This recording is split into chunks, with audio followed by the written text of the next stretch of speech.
여러분 안녕하십니까? 예, 참으로 또 안식일에 주의 성전에서 우리 성도님들 만나 뵙게 되니까 참으로 기쁘고 반갑습니다. 이 코로나 바이러스가 또 상당히 또 심각해지는 것 같습니다. 아마 오늘 저녁 예배 드리고 또 내일 안식일부터는 또 가정에서 또 예배 드릴 것 같습니다. 이 코로나 바이러스가 참 이 극성을 부리는 이때에 정말 우리들은 이 자신의 신앙을 잘 좀 챙겨야 될 것 같습니다. 자칫 잘못하면은 우리 신앙이 아주 허약해질 수 있는데, 특별히 저는 요즘에 집에서 그 각시대 대쟁투를 좀 읽으니까 정말 그 믿음의 선진들 얼마나 참 훌륭하게 그들의 믿음을 지키고 그들의 생명으로 자기 자신들의 신앙을 이렇게 유지해 가는 것을 보면서 굉장히 감동을 받고 제 자신도 다시 한번 새롭게 하나님 앞에 헌신을 다짐하는 그런 시간들이 됐는데, 이 각시대의 대쟁투라든지 이런 책들을 좀 잘 읽으면서 우리의 신앙을 좀 잘 챙겨 갔으면 좋겠다고 하는 그런 생각을 해봅니다. 오늘 저녁 하나님의 말씀 보시겠습니다. 오늘 저녁에는 성경 공부하는 시간으로 우리가 보내도록 하겠습니다. 여러분들이 잘 들으시고 잘 새기시게 되면은 우리 신앙에 굉장히 큰 아마 변화를 가져올 수 있을 것이라고 생각이 됩니다. 고린도후서 5장 17절을 다 같이 좀 읽어볼까요? 앞에 나와 있습니다. 고린도후서 5장 17절. 그런즉 시작. 그런즉 누구든지 그리스도 안에 있으면 새로운 피조물이라. 이전 것은 지나갔으니 보라 새 것이 되었도다. 누구든지 그리스도 안에 있으면 새로운 피조물이라. 이전 것은 지나갔으니 보라 새 것이 되었도다.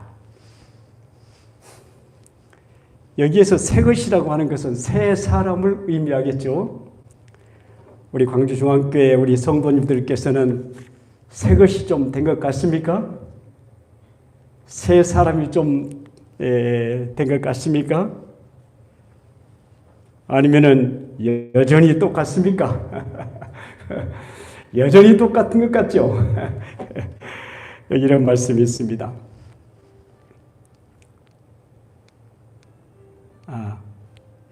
그 하나가 빠져버렸네요.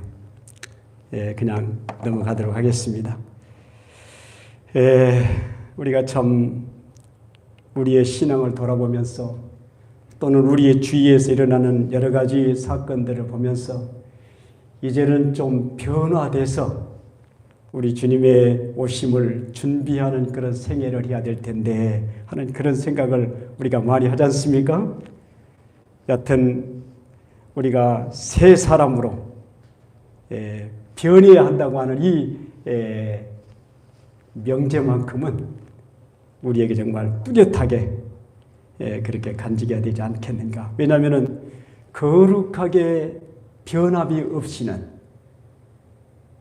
아무도 주를 보지 못하리라 이렇게 말씀하셨는데, 우리가 다 주님의 오심을 기다리고 주님의 오심을 바라보는 그러한 어떤 사람들로서 거룩하게 변화되는 이 일은 우리들이 꼭 이루어야 될 그런 사항이라고 생각이 됩니다.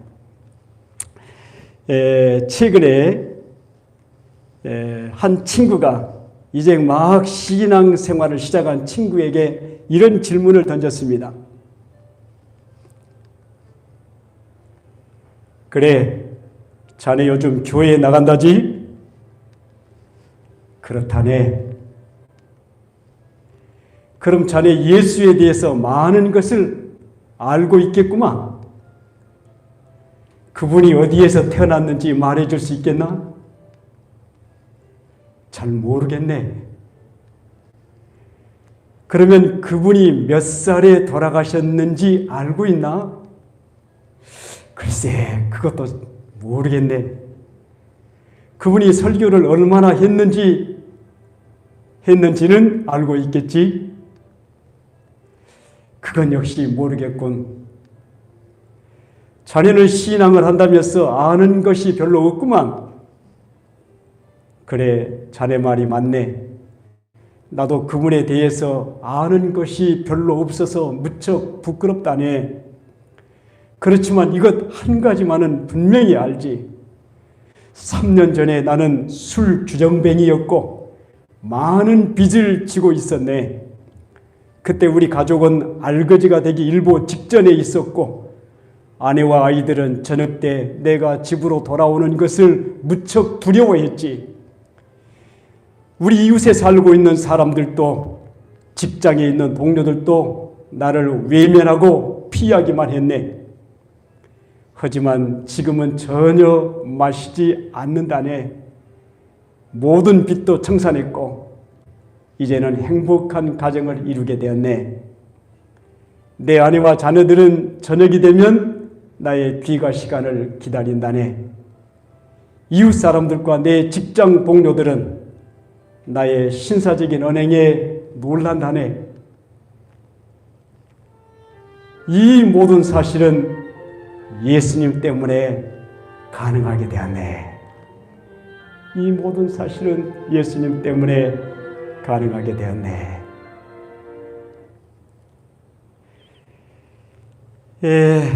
이 친구, 이제 막 신앙생활을 시작한 이 사람이 어떻게 참 변화되었는지를 보여주는 그와 같은 장면을 우리가 잠깐 살펴보았습니다. 그는 하나님을 믿기 전에는 아주 형편없는 그런 사람이었다고 하는 것입니다. 그는 지독한 술 주정뱅이였고 거기다가 빚쟁이였습니다.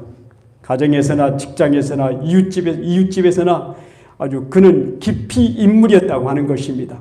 하도 못된 짓을 하니까 모두가 싫어했어요. 자기 가정의 식구들, 자기 아내와 자기 자녀들까지도 그야말로 이 사람이 귀가하는 것을 두려워했다고 했습니다. 그건 바로 집에만 오면은 술 마시고 와서 아내를 그야말로 폭행하고 자녀들에게 구타하고, 그렇기 때문에 이 아내와 자녀들은 이 사람이 집에 돌아오는 것을 굉장히 두려워했다고 그랬습니다. 아주 성질이 아주 사나운 그런 사람이었다고 하는 것이죠. 그런데 이 사람이 어떻게 변했다고 그랬습니까? 그랬던 사람이 예수를 믿은 다음에 정말 언행과 예의가 아주 반듯하게 변하는 그런 사람, 가족들뿐만 아니라 모두가 좋아하는 사람, 술 주정뱅이가 완전히 술을 끊고 열심히 저축해서 빚도 다 청산하고 특히 가족들이 행복해하는 그와 같은 가정으로 만들었다고 하는 것입니다. 정말 놀라운 변화가 아닙니까? 이것이 신앙의 위대한 능력이요, 복음의 놀라운 결과가 아닌가, 그렇게 생각해 봅니다. 예수님만 만나면은, 예수님은 그야말로 사람을 변화시키는 것 같은 분이라고 하는 것. 예수님의 제자들도 마찬가지입니다. 여기 사도행전 4장 13절에 보니까 그들이 베드로와 요한이 담대하게 말함을 보고 그들을 본래 학문 없는 범인으로 알았다가 이상히 여기며 또 전에 예수와 함께 있던 줄도 알고,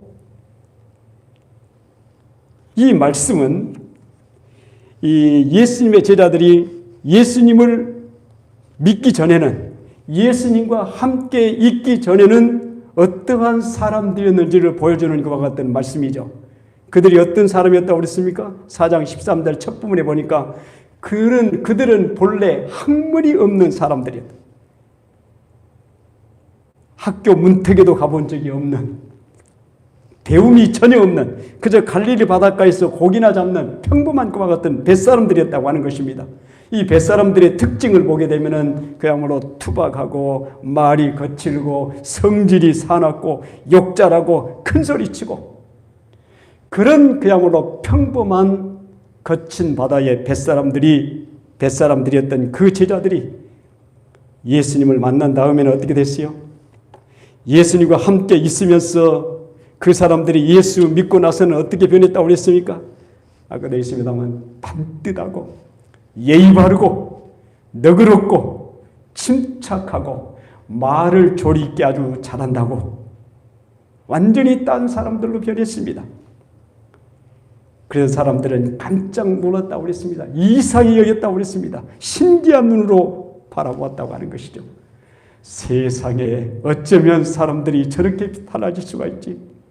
어떻게 사람이 저렇게 변할 수가 있지? 그야말로 충격적이었다고 그랬습니다. 성도 여러분, 이것이 오늘날 우리의 모습이 되어야 되지 않겠습니까? 이것이 바로 사람들이 우리를 보고 느끼는 반응이 되어야 되지 않겠습니까? 변화 돼야 한다고 하는 사실을 다시 한번 이와 같은 말씀들을 통해서 우리가 변화되어야 된다고 하는 것을 다시 한번 느껴봅니다.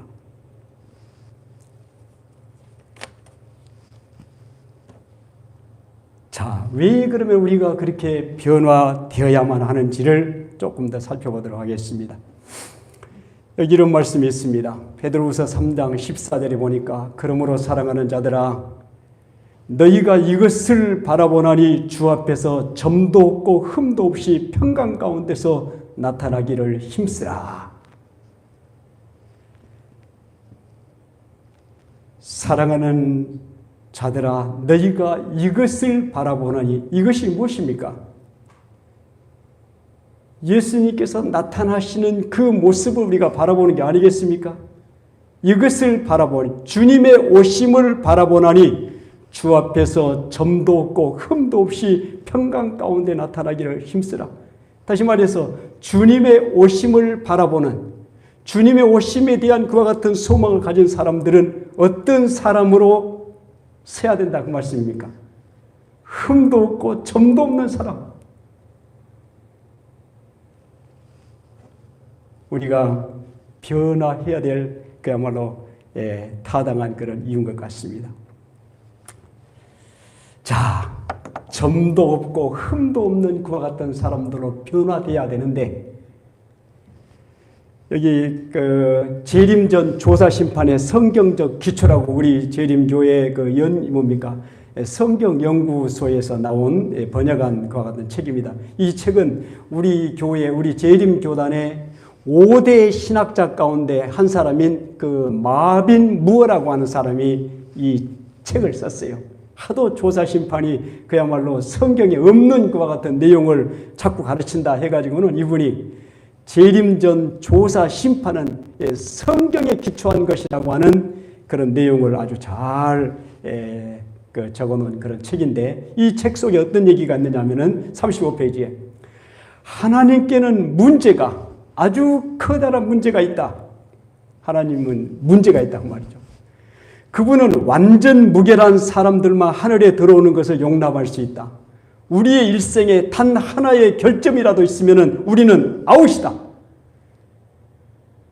우리의 일생에 단 하나의 결점이라도 우리는 끝이다 그 말입니다. 문제는 하나님께서 우리를 사랑하시고 우리를 그분의 나라에 데리고 가기 원하시지만 우리는 다 불완전하고 그곳에 들어갈 자격이 없다고 하는 것이다. 하나님의 큰 문제. 점도 없고 흠도 없이 우리가 하나님 앞에 서야 될 우리도 문제지만 하나님도 문제라고. 하나님 무슨 문제예요?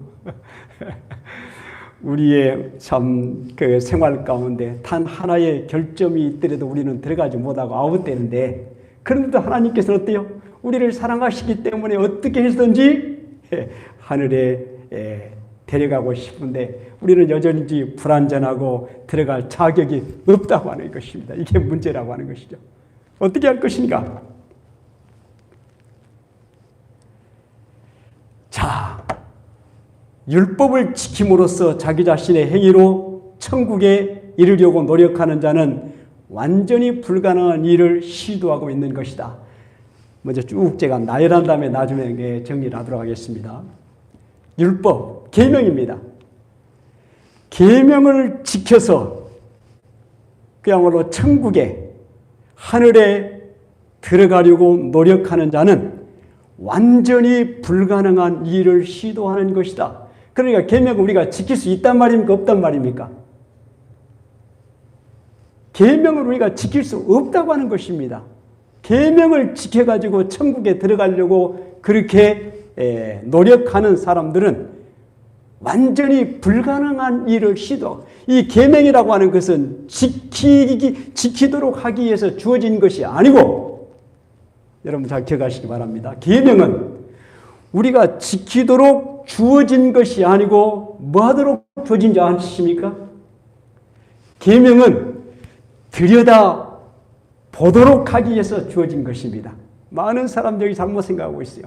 계명은 우리가 지켜야만 한다. 그러나 우리는 이 계명이라고 하는 것은 우리로 하여금 지키도록 주어진 것이 아니고 그것을 들여다보도록. 마치 계명은 뭐가 같다고 그랬습니까? 거울과 같다고 그랬어요. 이 거울인 계명에다가 우리 자신을 비춰보면 우리가 어때요? 우리의 자신이 어떻습니까? 우리 자신이 허물이 많고 죄가 많은 사람인 것을 계명이 가르쳐 거울로서 보여주는 것입니다. 그러면 이 계명이 누구에게 가라고 우리를 시켜요? 예수님에게 가도록 우리를 인도한다고 몽학 선생이라고 했잖아요.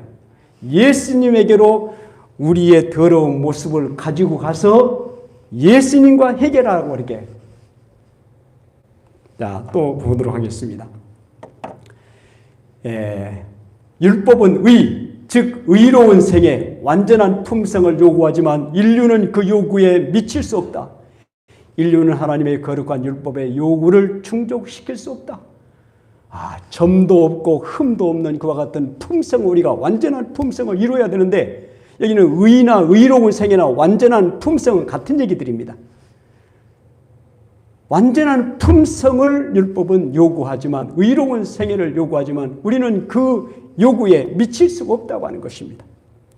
인류는 하나님의 거룩한 율법의 요구들을 충족시킬 수 없다. 어떻게 해야 된다고? 점도 없고 흠도 없어야만이 주님을 재림을 받겠다는데 완전한 품성을 이루고 그야말로 계명에 순종하고, 그래서 우리가 완전한 품성을 이루어서 예수 그리스도의 재림을 맞이해야 되는데, 이런 말씀들을 보게 되면 우리는 절망 가운데 빠질 수밖에 없죠. 그렇습니까? 절망할 수밖에 없는 것입니다. 사도 바울 선생님이 그래서 오호라 나는 곤고한 사람이로다. 이 사망의 몸에서 누가 나를 건져내랴. 이런 비통한 부르짖음이 우리에게서 나올 수밖에 없는 것입니다. 아무리 해봐도 됩니까? 안 됩니까? 아무리 품성 변화를 이루어보려고 하나님의 말씀대로 순종하고 살아보려고 그토록 일을 썼지만 안 되는 거예요. 사도 바울 선생님 얼마나 훌륭하신 분입니까? 성경에 14권을 쓰고 그야말로 예수님이 이해로 가장 훌륭한 그와 같은 믿음의 선배인 사도 바울도 어땠어요? 그야말로 율법으로는 흠이 없는 그와 같은 사람이었어요. 이와 같은 사람이 뭐라고 그래요? 아무리 노력하고 일을 써봐도 안 되니까 오호라 나는 공고한 사람이로다. 이 사망의 몸에서 누가 나를 건져내랴. 그 다음에 나오는 말씀, 우리 주 예수 그리스도로 말미암아 하나님께 감사하리로다. 여기에 해답이 있는 것 같습니다. 우리 주 예수 그리스도, 그분이 바로 해결책이라고 하는 것입니다. 하나님께서 해결책을 마련하셨어요. 하나님에게 큰 문제가 있었다고 그랬죠. 그 큰 문제가 뭐예요? 우리의 일생 동안에 단 하나의 결점이라도 있으면 우리는 하늘나라 들어가는데 아웃이라고 들어갈 수 없다. 그런데도 하나님은 여전히 우리를 사랑하시는데 우리가 들어갈 수 있는 자격이 전혀 없는 사람들이라는 것입니다.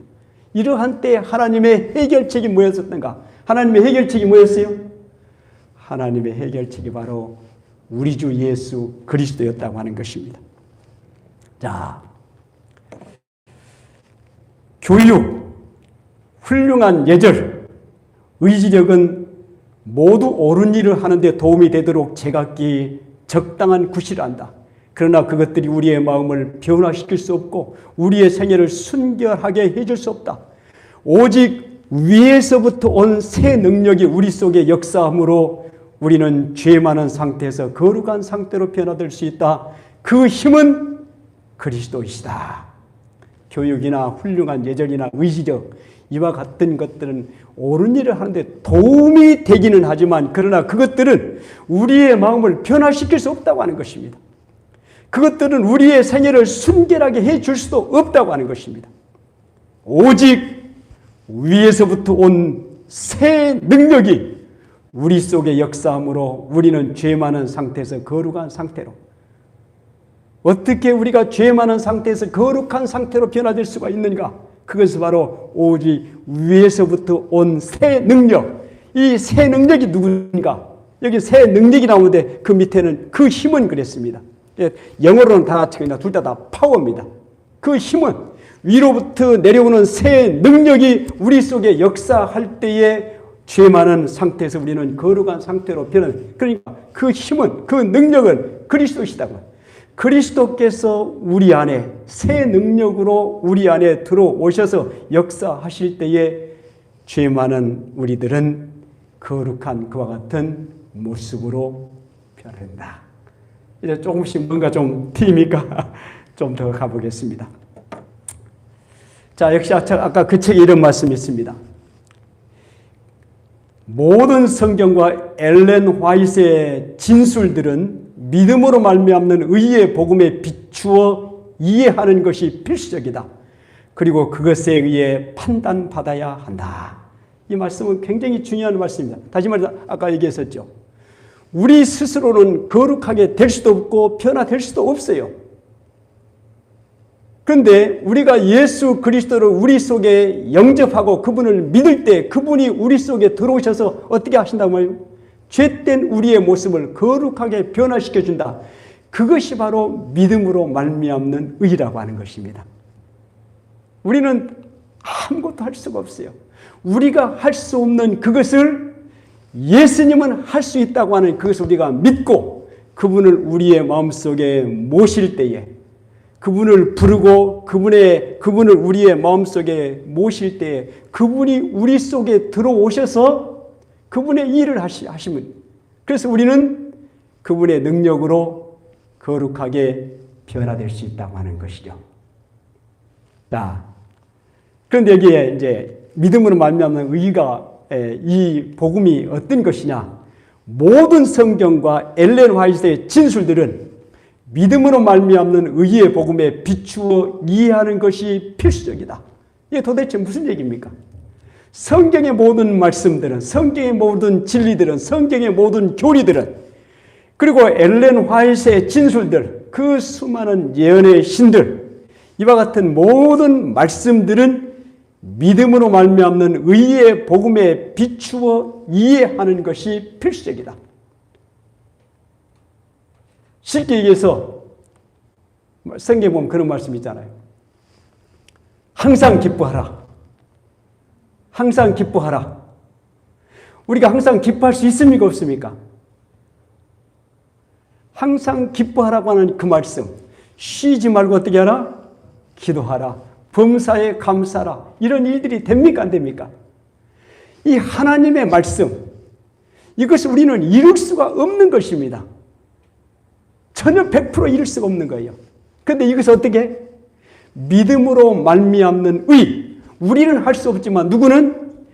예수님을 우리의 삶 속에 모시게 되면 예수님께서 우리 속에 들어오셔서 그 일을 이루신다는 것입니다. 항상 기뻐하는 것. 우리는 할 수가 없어요. 그러나 예수님을 우리의 마음속에 모실 때 어떻게? 우리는 할 수 없지만 예수님은 할 수 있다고 하는 것을 믿고 그분을 우리의 마음속에 모시게 될 때 그게 바로 믿음으로 말미암는 의라고 말이에요. 그렇게 할 때 예수님께서 우리 속에 들어오셔서 항상 기뻐하는 그와 같은 삶을 살게 해주신다고 하는 것입니다. 모든 성경 말씀, 모든 성경의 약속과 허락들과 권면들은 이 모든 것들이 믿음으로 말미암는 의의 기별로 어떻게? 기별에 비추어서 이해되어져야 한다. 그렇지 않게 되면 우리는 그야말로 엄청난 그야말로 절망과 낙담 속에 빠질 수밖에 없는 것입니다. 어떻게 항상 기뻐하라고 말씀하시는데 항상 기뻐할 수 있습니까? 어떻게 쉬지 말고 기도하라. 사랑은 허다한 죄를 덮느니라. 사랑하라. 이런 것들을 우리 인간의 힘으로서는 할 수가 없는 거예요. 그렇기 때문에 믿음으로 말미암는, 다시 말해서 믿음으로 말미암는 의의 핵심은 뭐냐면 예수님입니다. 예수님이 계시지 않게 되면 이와 같은 성경 말씀도 전혀 우리에게는 뭐라고 말해요? 무용지물이요. 그건 이룰 수가 없는 일이라고 하는 것이죠. 그래서 성경의 모든 말씀들과 이 엘렌 화이트의 이 저술들 얼마나 높은 신앙의 수준들을 제시하고 있습니까? 흠이 없어야 우리가 하늘에 간다고 하는 그런 말씀들을 얼마나 많이 하고 있습니까? 이런 말씀들을 읽고 있을 때 우리는 그야말로 절망할 수밖에 없어요. 내 자신이 안 되는데요. 그때의 해결책이 뭐예요?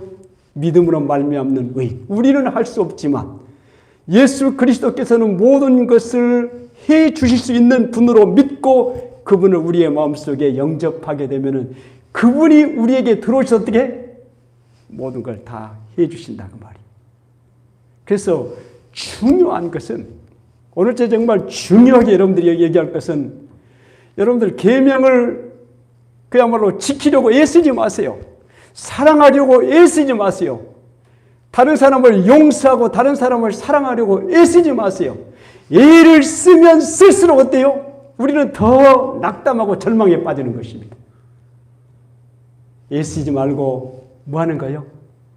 우리의 자유의지로 하나님께서 우리에게 주시는 중요한 하나의 능력인데 그게 바로 자유의지입니다. 인간에게 주신 자유의지. 이 자유의지를 가지고 예수님을 선택하는 거예요. 우리가 할 수 있는 유일한 길은 누구를 선택하는 거예요? 예수님을 선택하는 그 하나입니다. 우리가 구원을 받고 우리가 변화되고 우리가 믿음으로 전진하고 하는 이와 같은 모든 것들을 우리가 이루어야 되는데 그와 같은 것들을 우리가 이루는 것이 아니고 우리는 다시 뭐 하는 것이다? 예수님을 선택하는 것. 그것이 우리가 할 수 있는 모든 것입니다. 요 참 비밀을 알게 되면은 우리는 신앙의 자유를 우리가 아주 만끽할 수 있는 것입니다. 지금까지는 그야말로 신앙하는 사람, 신앙의 스트레스가 얼마나 많습니까? 그러죠? 성경과 예언의 신의 말씀들이 우리에게 요구하는 것이 얼마나 수준이 높고 얼마나 엄청난 것들입니까? 그 앞에서 우리는 압도당할 수밖에 없는 것이죠. 그러죠? 그러니까 그냥 신앙의 스트레스로 그냥 기죽어 있어요. 여기에 유일한 소망은 뭐예요? 믿음으로 말미암는 의. 예수님을 우리의 의지로 어떻게 하는 거예요? 선택해서 우리의 마음속에 영접하는 것입니다. 그러면 예수님께서 우리 속에 들어오셔서 그와 같은 모든 것들을 다 해주시는 거예요. 그와 같은 능력을 주시고 그와 같은 일들을 이루게 해주신다고 하는 것입니다. 이제 여러분들이 신앙하실 때 그렇게 하시기 바랍니다. 뭘 하려고 하시지 말고. 자, 조금 더 볼까요? 그러니까 뭐라 했냐면은 그리스도가 없이 인간이 할 수 있는 모든 것은 이기심으로 부패하여진 것과 죄뿐이다. 그리스도 없이 우리가 성경에 나와 있는 어떤 말씀들, 예언의 신에 나와 있는 말씀들, 교회가 요구하는 말씀들, 우리 목사님이 안식일이나 계속해서 설교하는 그와 같은 말씀들, 이와 같은 말씀들을 그렇게 실천하도록 우리에게 요구하지 않습니까? 어떻게 생각해요? 잘 됩니까? 집에 가서 해보니까 잘 됩니까? 안 되는 거예요. 그것을 실천하고 애쓰지 마라 그 말이요. 애쓰면 애쓸수록 더 절망감에 빠지는 거예요. 그러니까 어떻게 해야 된다? 그것을 하려고 애쓰지 말고 누구를? 예수님을 선택해서 우리의 삶 속에 그분을 모시는 것입니다. 그러면 그분이 들어오셔서 우리에게 능력을 허락하시고 그와 같은 일들을 이루어 주시고, 그러니까 그리스도가 없이 아무리 인간이 어떤 일을 해보려고, 선한 일을 좀 해보려고, 그야말로 하나님의 말씀을 지켜보려고 일을 써보지만 그 모든 것은 이기심과 부패하여진 것과 죄뿐이다. 오직 믿음으로 말미암아 행하여진 것만을 하나님께서 받으신다.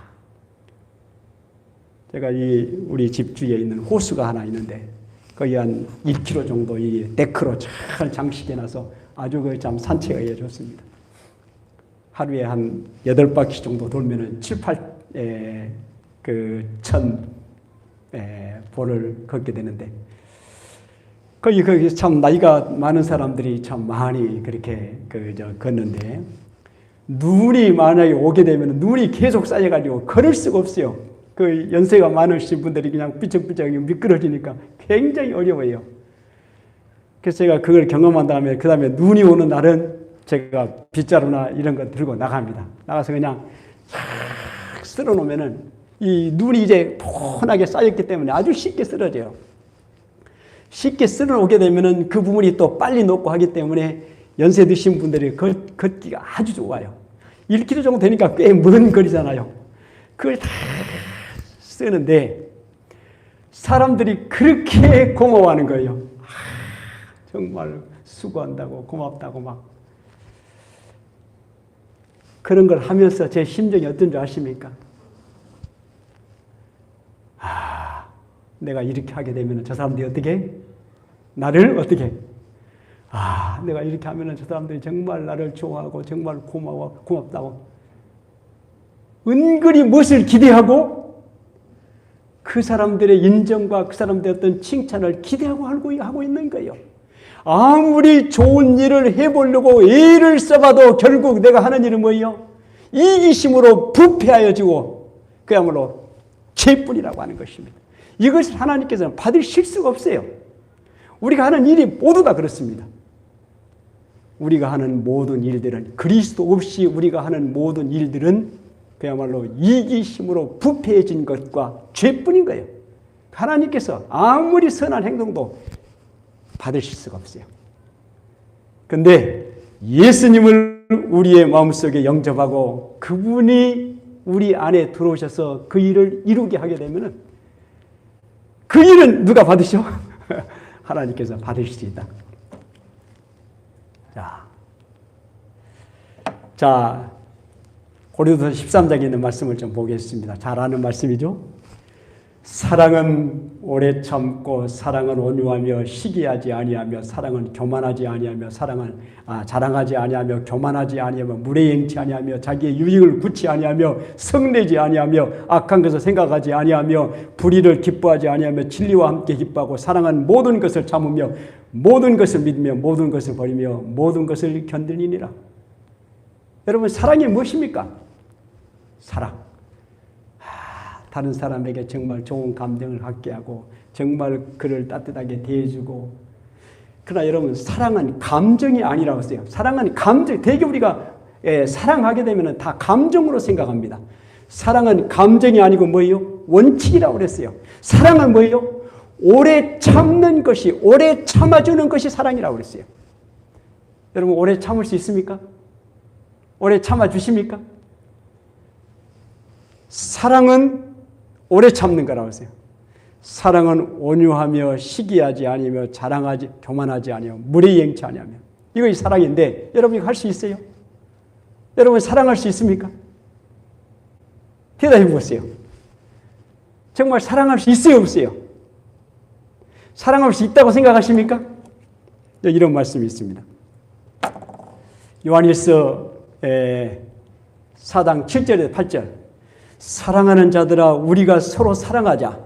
사랑은 하나님께 속한 것이니 사랑하는 자마다 하나님으로부터 나서 하나님을 알고 사랑하지 아니하는 자는 하나님을 알지 못하나니 이는 하나님은 사랑이심이라. 사랑은 누구에게 속했어요? 인간에게 속했다고 그랬습니까? 사랑은 인간의 것이라고 그랬습니까? 사랑은 하나님의 속성인 것입니다. 하나님에게 속해 있어요. 우리 인간은 사랑할 수 없어요. 성경에서 말하는 사랑을 우리 인간은 할 수가 없다. 그러니까 오래 참. 그러니까 사랑은 하나님께 속한 것이기 때문에 그 사랑 대신에 하나님을 넣어보면 어떻겠습니까? 하나님의 이름을 하면 우리가 믿음으로 말면 의를 공부하고 있기 때문에 예수님 한번 넣어보겠습니다. 예수님은 오래 참고 사랑은 오래 참고 사랑은 하나님께 속한 것이라고 했으니까 예수님을 넣어도 전혀 틀리지 않는 것이죠. 예수님은 오래 참고 예수님은 온유하며 시기하지 아니하며 자랑하지 아니하며 예수님은 교만하지 아니하며 예수님이 얼마나 참 뭡니까? 오래 참으시는 그런 분. 사랑하는 자들아, 죽게는 하루가 1000년 같고 1000년이 하루 같던 이 한 가지를 잊지 말라. 주의 약속은 어떤 이에 더디다고 생각하는 것처럼 더딘 것이 아니요 오직 너희를 대하여 오래 참으사 아무도 멸망치 않고 다 회개하기에 이르기를 원하시느니라. 너희 안에 이 마음을 품으라. 곧 그리스도 예수의 마음이니 그는 근본 하나님의 본체시나 하나님과 동등됨을 취할 것으로 여기지 아니하시고 오히려 자기를 비워 종의 형체를 가져 사람과 같이 되셨고 사람의 모양으로 나타나셨음에 자기를 낮추시고 죽기까지 복종하셨으니 곧 십자가에 죽으십니다.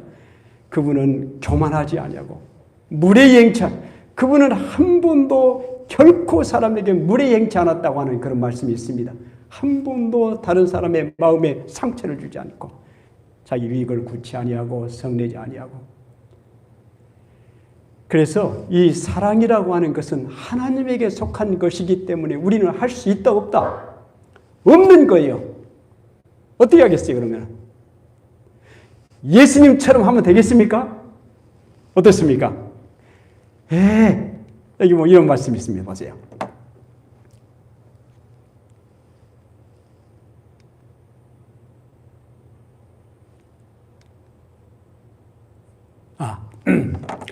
구주께서 자신에 대하여 말씀하시기를 아들이 아무것도 스스로 할 수 없나니 아버지께서 내 안에 계셔 그의 일을 하는 것이라고 하셨다. 종로의 계단에 75페이지.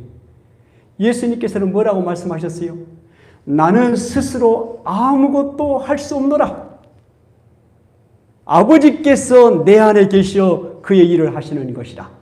굉장히 중요한, 이게 바로 예수님의 믿음이, 이게 바로 예수 믿음이라고 그랬어요. 예수 믿음은 뭐냐면은 예수님은 하나님 아버지에 대한 믿음이겠죠. 예수의 믿음은 뭐냐면은 나는 스스로 아무것도 할 수 없다. 그렇기 때문에 하늘 아버지를 내 안에 어떻게 모셨을 때 그 아버지께서 내 안에 들어오셔서 그분의 일, 아버지의 일을 하는 것이다. 이게 바로 예수님의 믿음의 원리였어요. 이 예수님의 믿음의 원리를 우리도 어떻게 배우게 되면은 아까 집에서 사랑 같은 거 할 수 있겠습니까? 그래서 갈라디아 2장 20절에 그런 말씀이 있죠. 내가 그리스도와 함께 십자가에 못 박혔나니 그런즉 이제는 내가 산 것이 아니오 내 안에 누가? 그리스도께서 사신 것이라. 이 원리하고 똑같습니다. 다시 말해서 우리가 스스로 아무것도 할 수 없는 그런 사람들로서 유일하게 우리가 할 수 있는 것은 예수 그리스도를 우리의 마음속에 영접하는 것입니다. 그러면 예수님께서 내 안에 들어오셔서 그분의 일을 하시는 거죠. 그분의 일이 뭡니까? 그분의 일은 사랑하는 것이에요. 그분의 일은 용서하는 거예요. 그분의 일은 오래 참는 거예요. 그래서 그분이 내 안에 들어오셔서 그 일을 이루시기 때문에 우리는 그와 같은 사람으로 변화된다고 하는 것입니다. 이 믿음의 원리를 우리가 반드시 터득해야 돼요. 그렇지 않게 되면은, 그래서 화이트부인은 뭐라 하냐면 이런 말씀이 있습니다.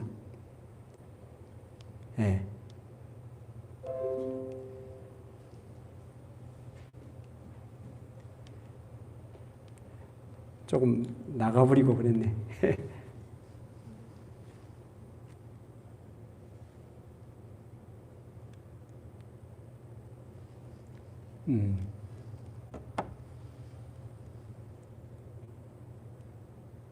다른 거 해보시죠.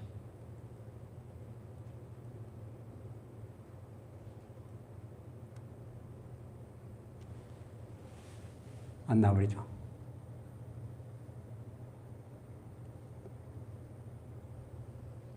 또 안 나오네. 몇 커트가 그냥 아주 중요한 말씀 커트가 몇 개가 그냥 사라져버린 것 같습니다. 그래서 우리가 신앙생활 하는데 제가 저 칠판을 한번 여러분들에게 좀 더 명확하게 좀 하기 위해서 우리가 구원을 받기 위해서 아니면은 우리가 정말 품성 변화를 위해서 우리가 구원을 받고 우리의 품성 변화 이런 것이 사실 그게 구원입니다. 예, 예. 예, 직선 한번 표시해 보겠습니다. 반드시 우리가 구원을 이루는데 또는 우리의 품성 변화를 하는 데 있어서 하나님의 일이 있고 우리가 해야 할 일이 있습니다. 반드시 하나님께서는 그냥 혼자서 강제적으로 한 게 아니고 협력, 우리 하나님의 일과 이 사람의 일, 반드시 이것이 플러스 돼가지고 하나의 품성 변화라든지 또는 구원을 이룬다고 그랬어요. 그러면 하나님의 일은 어디까지고 그 다음에 인간의 일은 어디까지일까요? 이게 굉장히 중요한 하나의 말씀입니다. 어디까지 우리가 해야 되느냐고 말이요. 구원을 이루는데 우리가 어디까지 해야 됩니까? 다시 말해서 쉽게 얘기해서 이제 이런 말씀이 있죠. 그 에베소에 보면 그런 말씀이 있죠.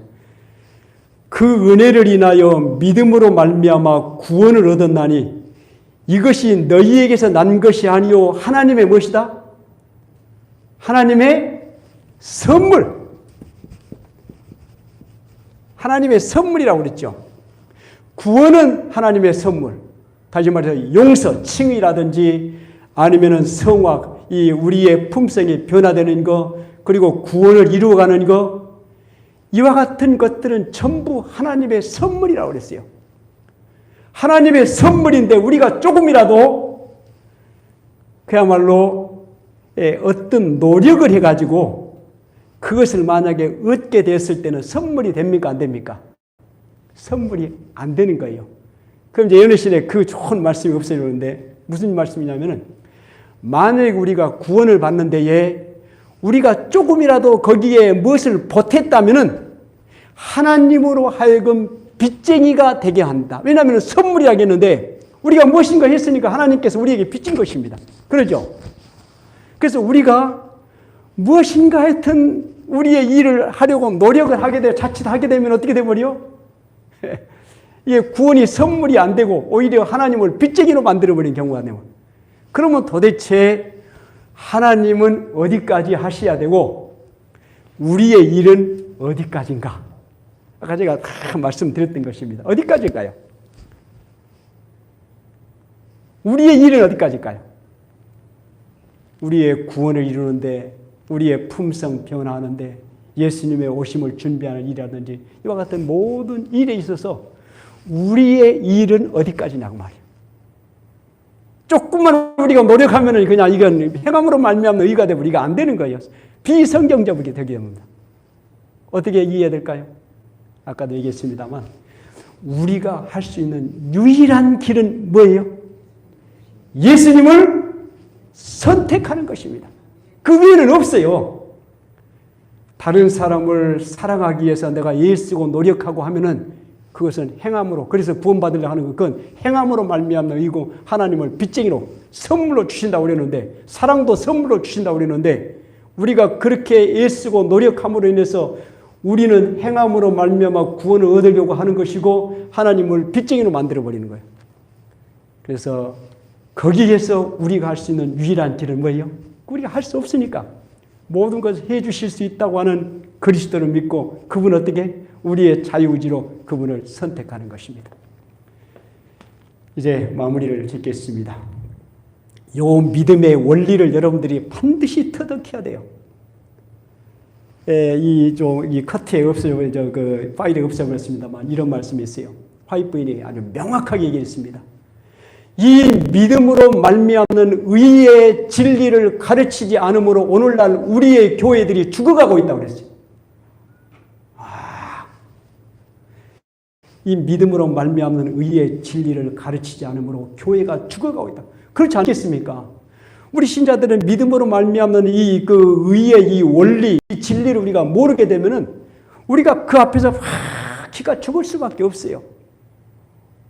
우리의 신앙생활은 기쁨도 없고 목사님은 안식일마다 설교를 하시는데 이런 사람이 돼야 한다, 이래야 된다, 저래야 한다. 안 되는 거예요. 어떤 목사님이, 나이가 많은 목사님이 부임하셔서 설교를 했는데, 이번 안식일에 설교했더니 그 다음 안식일에 또 하는 거예요. 목사님이 건망증이 좀 심하구나. 그런데 그 다음 안식일에 똑같은 설교 또 하는 거예요. 야, 우리 목사님 한물 갔어. 그런데 그 다음 네 번째 안식일로 또 똑같은 설교를 하는 거예요. 그래서 직원들이 안 되겠다. 무엇인가 말씀을 해드려야 되겠다 해가지고는 목사님에게 찾아갔습니다. 목사님 우리 교회에 오셔서 설교하셨던 그 설교를 4번씩이나 똑같은 설교를 하셨습니다. 그러니까 목사님 뭐 했다? 망령 들었다는 거예요. 그러니까 이 목사님이 하시는 얘기가, 나도 다 알고 있어요. 나도 다 알고 있다는 것입니다. 내가 첫날 와서 설교를 했는데 여러분들의 생활을 보니까 전혀 이 삶을 살지를 못하고 있더라는 거예요. 그래서 그 다음 안식에도 또 있다는 거예요. 또 하고 성도들의 삶을 살펴보니까 역시 똑같아. 그 다음에 또 하고 또 하고. 그래서 4번씩 했다는 거예요. 목사님이 설교하시고 또 성경을 읽고 예너신을 읽고 여러 가지 종교 서적들을 읽지만 우리는 사실 일상생활에서 그걸 실천할 수가 있습니까? 없습니까? 없는 거예요. 유일하게 우리가 할 수 있는 길은 뭐예요? 우리 주님을 언제나 선택해서, 주님, 저는 할 수가 없습니다.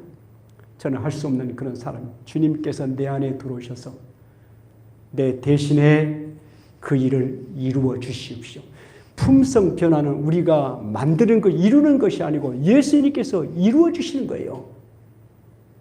우리의 구원도 마찬가지입니다. 우리가 구원, 십계명도 우리가 지키는 것이 아니고 예수님은 우리의 마음속에 모심으로 그분이 우리 안에 들어오셔서 그 십계명을 지켜주시고 이루어주시는 거예요. 그런 삶을 통해서 우리가 변화된다고 하는 것이죠. 그래서 와이프는 그런 얘기했습니다. 매일 아침, 이제 결론입니다. 매일 아침 그리스도를 어떻게 하라?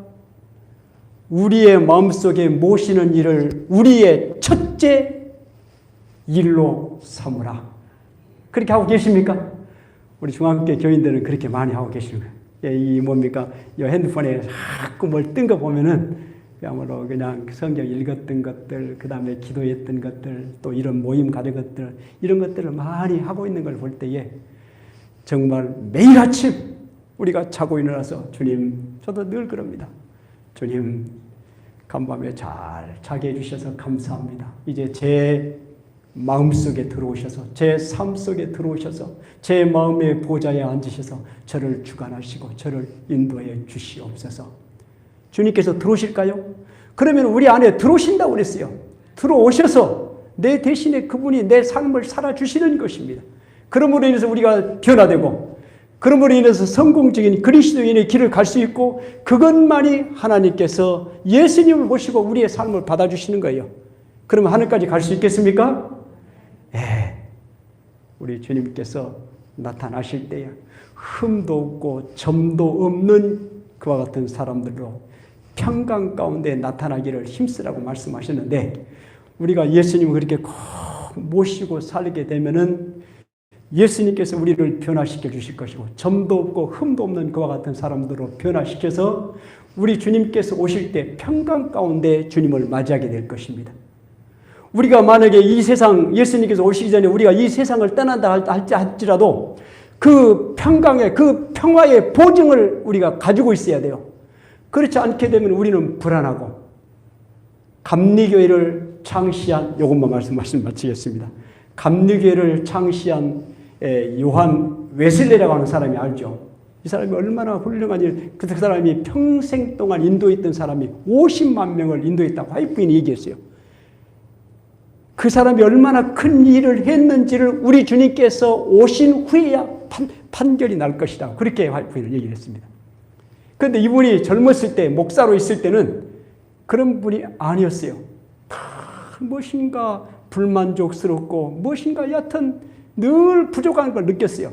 그런데 한 번은 영국에서 좀 미국으로 이렇게 배를 타고 하는데, 그때는 배가 배를 타고 하는데 풍랑을 만나가지고 사람들이 다 죽어가는 거예요. 막 비명을 지르고 난리를 치는데, 그런데 한쪽에 이 한 무리의 이 단체 이 사람들은 전혀 두려움 없이 아주 평화스러운 가운데 그렇게 찬송도 하고 말씀도 듣고 그러고 있더라는 거예요.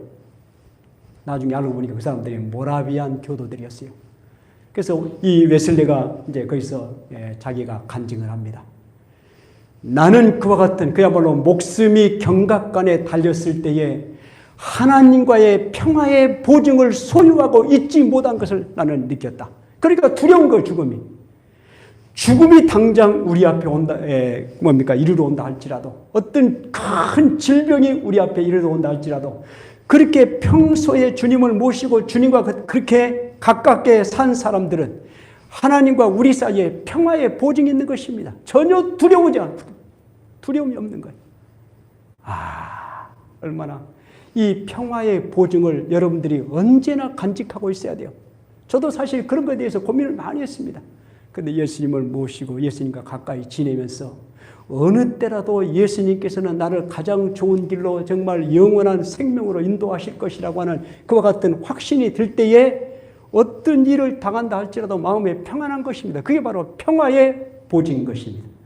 이 평화의 보증을 여러분들이 꼭 소유하게 되시기를 바라고, 주님께서 나타나실 때 흠도 없고 점도 없이 평강 가운데 우리 주님을 맞이하게 되시기를 바라면서 너무나 길게 말씀드린 것 같습니다. 기도하겠습니다. 자비하신 우리 아버지, 거룩한 안식일 저녁 사랑하는 성도들